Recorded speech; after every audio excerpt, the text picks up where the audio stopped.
मानिसहरू भन्छन् नि, प्रेम गर्नेहरू हर कुरासँग डराउँदैनन्।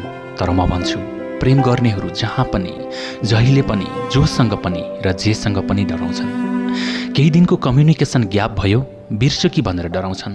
हर पल कम्युनिकेसनमा रह्यो, उसलाई मोनोटोनस हुने हो कि भनेर डराउँछन्।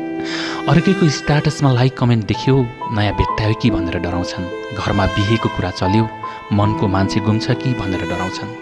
एक अर्कासँग अति निकट रह्यो, भविष्यमा उसले चाहेको खुसी दिन सकिँदैन कि भनेर डराउँछन्। उसले यी हरफहरू यसरी भने कि मानौ ऊ यी हरफहरूसँग वर्षौंदेखि परिचित छे। यी हरफहरूसँग ऊ साँझ बिहान स्मरण शक्ति खेल खेलेकी छे र सम्झन खोज्दा त कुरै छोडौँ, बिर्सन खोज्दा पनि मुखमा फ्याट्ट आइहाल्छन्। उसले यी वाक्यहरू भनिरहँदा जानेरै आफ्ना आँखाहरू सानो बनाइरहेकी थिए र उसका दुवै आँखाका छेउतिर मुजाका हल्का धर्साहरू देखिएका थिए। उसको बोलीले स्पष्ट रूपमा निराशाको भारी बोकेको थियो। उसले एक आपसमा खप्ट्याएका आफ्ना खुट्टाहरू अघिल्तिर लामो पारेर बसेकी थिए र आफ्ना लामा लामा औँलाहरू पछितिर फर्किने गरी दुवै हातहरू छेउछेउतिर टेकेकी थिए। बेला बेलामा आउने हावाका झोक्काहरूले उसका सिल्की कपाललाई जिस्काइरहन्थे। ऊ बोल्दै थिए, म सुन्दै थिएँ। हाम्रो अगाडि सिंहको पोखरा सहर हाँसिरहेको थियो, सिवाय ऊ र म। हामी पोखराको लभली हिलको बिरालो घाँसे मैदानमा बसिरहेका थियौँ। सुन्दर पोखराको साक्षात्कार गर्ने अरू केही जोडीहरू पनि परपरसम्म देखिन्थे। उनीहरू कोही अङ्गालोमा थिए, कोही एकअर्काको काखमा त कोही हाते साङ्लोमा। तर उसको र मेरो दूरी कम्तीमा पनि 2 फिटको थियो। यो हाम्रो पहिलो डेट थियो। अझ भनौँ न, मेरो त जीवनकै पहिलो। अरूहरूले आफ्नो पहिलो डेटमा के कस्ता कुरा गर्छन् थाहा छैन, तर ऊ अरू कसैको कुरा गरिरहेकी थिए। भनिहालौँ, म आफ्नो पहिलो डेटमा उसको खास मान्छेको कुरा सुनिरहेको थिएँ। बोल्दा बोल्दै केही बेर ऊ मौन बसे। हावाका झोक्काहरूले बिथुलेर दायाँ आँखा ढाक्ने गरी तलतिर लत्रिएको सिल्की कपाललाई हातले कानतिर सारी अनि मलाई पुलुक्क हेर्दै बोली, अनि तिम्रो सुनाऊ? उसले प्रसङ्ग बदल्न खोजिरहेकी थिए, तर मैले उही कुरालाई निरन्तरता दिँदै सोधेँ, कुरा हुन्छ उसँग? उसले आफ्ना दुवै ओठहरू भित्र पर्ने गरी मुखलाई चेप्रो पारी अनि गालामा एक झलक डिम्पल देखाएर बोली, त्यस्तो फोनमै च्याटमै कुरा त हुँदैन, तर उसले कहिलेकाहीँ मेरा फेसबुक पोस्टहरूमा लभ रियाक्ट दिने गर्छ। उसको एउटै रियाक्टले पनि सम्हालिन खोज्दै गरेको मेरो मनलाई फेरि पनि बिथोल्दो रहेछ। उसको यो वाक्यपछि मुहारमा निराशाको भारी बादल मडारियो। उसको बोल्ने शैली र उसको अनुहारमा देखिएको भावले मलाई यो कुरा बुझ्न कति पनि समय लागेन। उसको यही वाक्यले हामीलाई धेरै बेर मौन बनायो।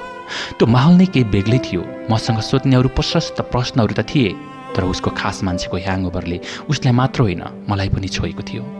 हामी दुवैको नजर अँध्यारो प्रकाशले ढाक्दै गरेको पोखरा सहरतिर थियो। साँझ पर्नै आँटेको थियो। लेक साइडमा बिस्तारै रङ्गी बिरङ्गी बत्तीका रङहरू पोखिँदै थिए।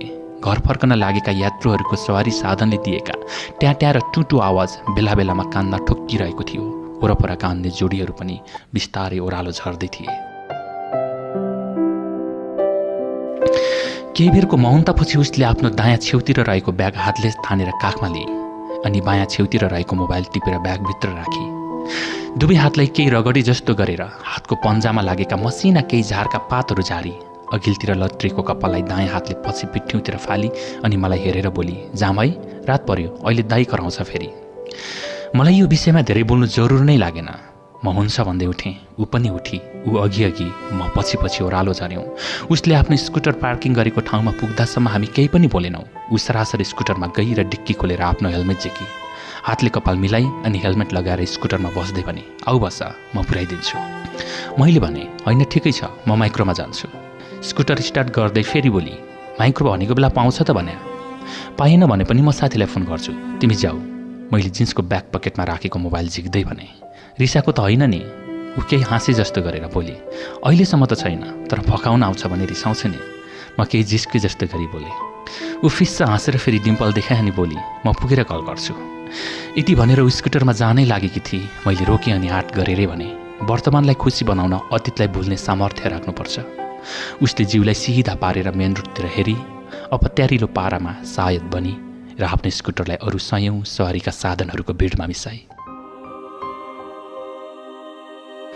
म रोडको साइडमा उभिएर माइक्रो कुरेँ। केही बेरको कुराएपछि यात्रुहरूले खचाखच भरिएको माइक्रो आयो। ढोकामै झुन्डिएर भए पनि म बस्ने डेरासम्मको यात्रा तय गर्नु थियो मलाई। खलासी भाइले ढोकामा उभिनेसम्मको ठाउँ मिलाइदियो अनि हट्टी नहट्टी माइक्रो चढे। बाटोभरि मनमा अनेकौँ कुराहरू खेलिरहे। उप्रति थोरै दया थोरै रिस देखाउँदै आफूलाई दुःख दिइरहेँ। साँच्चै अरूको बारेमा ज्यादा सोच्नु पनि त पीरहरूलाई निमन्त्रणा दिनु रहेछ। माइक्रोबाट ओर्लिसकेर पनि करिब 5 मिनट जति केही साँघुरो गल्लीको पैदल यात्रा गर्नु थियो मलाई। डेरातिर लाग्नु पूर्व केही तरकारी किन्नु लाग्यो अनि मेन रोडको छेउतिर ठेलामा तरकारी ठेल्दै गरेकी एकजना दिदीलाई रोके। ठेलाको अघिल्तिर उभिएर ताजा तरकारीहरू हेर्न थाले। हातले नबिग्रिएका टमाटर त छानिरहेको थियो, तर मनमा केही बेर अघिकै कुरा खेलिरहेको थियो। म यति बेला 2 फरक कुराबाट निर्देशित थिएँ। सायद दिमागले ताजा तरकारी खोजिरहेको थियो भने मनले उसले गरेको कुराहरूको रिपिट टेलिकास्ट। 65 रुपियाँको केही तरकारीहरू किनेर डेरा जाने साँघुरो गल्लीतिर छिरे। सडक बत्तीहरू भर्खरै बल्दै थिए। तरकारी किन्न जाने र तरकारी किनेर आउने मान्छेहरूको ओहोर दोहोर चलिरहेको थियो। म सरासर कोठामा गएर मोबाइल हेरेँ। मोबाइलको म्यासेज आइकनमा रातो अङ्ग्रेजी अङ्क 1 देखियो।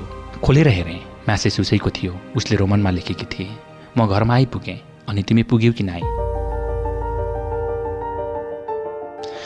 मैले कुनै जवाब दिएन। मोबाइलको ब्याट्रीले 15% भन्दा कम पावर भएकाले चार्जमा जोड्न चेतावनी दियो। मोबाइल चार्जमा लगाएर बिहानको झुटो भाँडा माझ्न लागे। केही लुगाहरू धुनु थियो। बाथरुम गएर लुगा धोएँ। त्यही मौकामा कपाल पनि नुहाएँ। बाथरुमबाट कोठामा फर्किँदा भित्ताको घडीले 9 बजाइसकेको थियो। तरकारी त किनेर लिएँ, तर खाना पकाउँ कि नपकाउँ भयो। केही छिनको मनोद्वन्द्वपछि भोकै बस्ने निदो गरेँ र चार्जरबाट मोबाइल झिकेर खातमा पल्टिएँ। मोबाइल हेर्दा फेरि पनि उसैको म्यासेज थियो। यसपटक लेखेकी थिए, आई एम सरी, घरमा आज पाहुना भएकाले फोन गर्न सकेन। खाना खायो कि नाइ?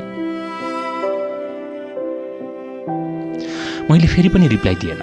मलाई उसँग बेसरी रिस उठिरहेको थियो। फेसबुक खोलेर न्युज फिड हेरेर बसेँ। बोल्ने कोही नभएपछि युट्युब खोलेँ। अमेरिकाज गट ट्यालेन्टमा सानी नानीहरू एन्जेलिका हेल र सलिम टनले गाएको हेरेँ। दुवैको प्रस्तुतिले आँखामा आँसु ल्याइदियो। केही बेर ब्रिटेन्स गट ट्यालेन्टमा म्याजिसियनहरूको म्याजिक सो पनि हेरेँ। युट्युब हेर्दा हेर्दै मोबाइलको घडीले 10:30 बजाइसकेको थियो। सुत्नुपर्छ भन्ने मनमा लाग्दै थियो। त्यही बेलामा म्यासेन्जरको घन्टी बज्यो। टिङ्ग। म्यासेन्जर खोले। म्यासेज थियो लाबारिस गर्लबाट। लाबारिस गर्ल नामको आइडी डिएक्टिभेटेड भएको निकै समय भइसकेको थियो। मैले सहजै अनुमान लगाएँ उसले यो आइडी फेरि पनि एक्टिभेटेड गरेछ। म्यासेजमा लेखिएको थियो, सबै अतीतहरू बिर्सन लायक पनि त हुँदैनन्।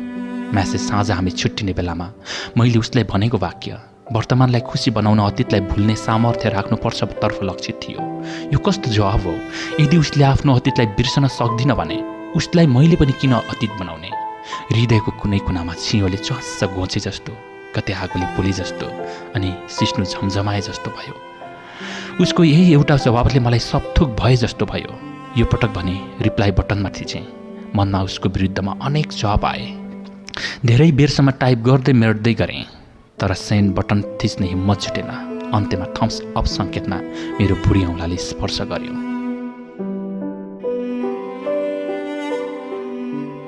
उसले मेरो थम्स अप म्यासेज तत्कालै सिन गरेको थाहा पाएँ, तर रिप्लाई उसले पनि गरिन। म न्युज फिड हेरेर बसेँ। करिब आधा घन्टासम्म न उसले टेक्स्ट गरी न मैले। उसको नामको लाबारिस गर्लको आइडीमा देखिएको हरियो थोप्लोले ऊ अझै पनि अनलाइन छे भन्ने मलाई थाहा थियो। सबै अतीतहरू बिर्सन लायक पनि त हुँदैनन्। उसले लेखेको यही वाक्यले मनलाई नराम्ररी थिचिरह्यो। मस्तिष्क पुरापुर खाली भए जस्तै, मुटुको तेज एक्कासी बढे जस्तै भयो। मनमा अनेकौँ शब्दका तरङ्गहरूले छाल मारिरहे। दायाँ हातको बुढी औँलाले छिटो छिटो मोबाइलको न्युज फिडहरू स्क्रोल गरिरह्यो। न्युज फिडमा के लेखिएका छन्, कसले कुन फोटो राखेको छ, यस्ता कुराहरूको मतलब नगर्न सायद मस्तिष्कले नै औँला र आँखालाई निर्देशन दिइरहेको थियो। जब मनमा एउटा कुराले पिरोलिरहेको छ त आफूमा बितिरहेका अन्य हजारौँ कुराहरूको वास्ता नगरिँदो रहेछ। 11 बज्नै लागेको थियो। उसले बल्ल म्यासेन्जरमा रिप्लाई उठाई। उसले केही अजिब पारामा लेखेकी थिए, तिम्रो यो थम्स अप साइनलाई मैले के भनेर बुझौँ? उसको यो प्रश्नपछि त मनभित्र अनेकौँ सम्वेगहरू तीव्र वेगमा एकैचोटि दौडिन थाले। मैले बुझ्नै नसक्ने उत्तर त उसले पठाएकी थिए। प्रश्न बरु मेरो पो हुनुपर्ने हो। उसको यो प्रश्नले एक्कासी झनक्क रिस उठ्यो। सबै अतीतहरू बिर्सन लायक पनि त हुँदैनन्। उसले लेखेको यही वाक्यलाई मैले पनि कपी गरेर तत्काल रिप्लाई गरिदिएँ। तर उसले त झन् एकैचोटि 5वटा प्रश्नवाचक चिन्ह पठाएर पो प्रश्न गरे। त्यसो भए तिम्रो यो वाक्यलाई मैले के भनेर बुझाउने? मैले पनि रिसले नै प्रति प्रश्न गरेँ। मेरो यो प्रति प्रश्नसँगै ऊ शान्त भई ऊ केही बेरमै अफलाइन भई मलाई उसँग बेस गरी रिस उठिरहेको थियो। यी सबै कुराहरू बिर्सने प्रयास गरिरहे तर मनमा अनेकौँ तर्क वितर्कहरूको द्वन्द्व चलिरह्यो। उसको त्यही सबै अतीतहरू बिर्सन लायक पनि त हुँदैनन् भन्ने वाक्यले नै मलाई थिचिरहेको छ भन्ने कुरा ऊ आफैले किन बुझ्न सक्दैन। मैले आफूले आफैलाई मनमने प्रश्न गरेँ तर उत्तर विहीन पनि त म आफै थिएँ। वास्तवमा बुझ्नै नसक्ने त ऊ पो थिए। उसलाई मन लाग्दा घन्टौँसम्म हाँसी हाँसी कुरा गर्थे, मन लागेन हप्तौँसम्म बोल्दैनथे, च्याटमै नबोल्ने, फोनै नउठाउने पनि होइन, तर उसका कुराहरू र हुममा मात्रै सीमित रहन्थे। मैले सोधेका प्रश्नहरूको जवाफ त दिन्थे तर उसले आफ्नो तर्फबाट मेरो हाल खबरसम्म सोध्दैनथे। उसलाई मसँग बोल्ने अलिकति पनि रुचि छैन जस्तै लाग्थ्यो अनि मलाई पनि रिस उठ्थ्यो र सम्पर्क विहीन भएर बस्थे। मैले पनि वास्ता नगरे जस्तो गरेपछि आफैले बोलाउँथे। अबदेखि बोल्दैन भनेर दिमागले कबुल गर्थ्यो, मनले फेरि कबुल फेर्न बाध्य बनाउँथ्यो। म त उसलाई हृदयदेखि प्रेम गरेको मान्छे थिएँ। उसको एक शब्द ओइ बुद्धु नै काफी थियो मेरो हप्तौँसम्मको मौनतालाई चिर्न। मलाई थाहा थियो उसको जीवनमा मभन्दा पहिले अरू कोही थियो। अक्सर सम्बन्धलाई उसको जीवनमा मभन्दा पहिले अरू कोही थियो भन्ने कुराले पनि प्रभाव पार्छ भन्ने सुनेको छु। तर म यी सबै कुरा भुलेर उसँग समाहित हुन खोजिरहेको थिएँ। तर उसले मलाई कहिल्यै पनि बुझ्नै सकिन, अझ भनौँ न बुझ्नै खोजिन। मलाई लाग्दै थियो उसले आफ्नो पहिलो प्रेमलाई बिर्सन मलाई प्रयोग गरिरहेकी छे। सुनसान मध्यरातसम्म पनि यही एउटै कुराले मन दुखाइरह्यो। साँच्चैकै दिमागले अरूलाई दुःख दिन्छ त मनले आफैलाई रिलिफ हुन्छ कि भनेर मध्यरातमा पनि युट्युबमा आधुनिक गीतहरू सर्च गरेँ। टिभी प्रोग्राम इन्द्रेणीमा राज सिग्देलले गाएको भिडियो क्लिप भेटेँ। दुख्ने पनि आफ्नै मन त हो, मैले आफूलाई सताउन छोडेँ। राज सिग्देलको आवाजमा यो गीत गुन्जिरह्यो।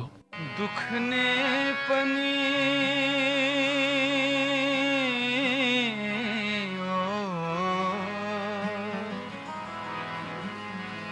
दुख्ने पनि आफ्नै मन त हो, मैले आफूलाई सताउन छोड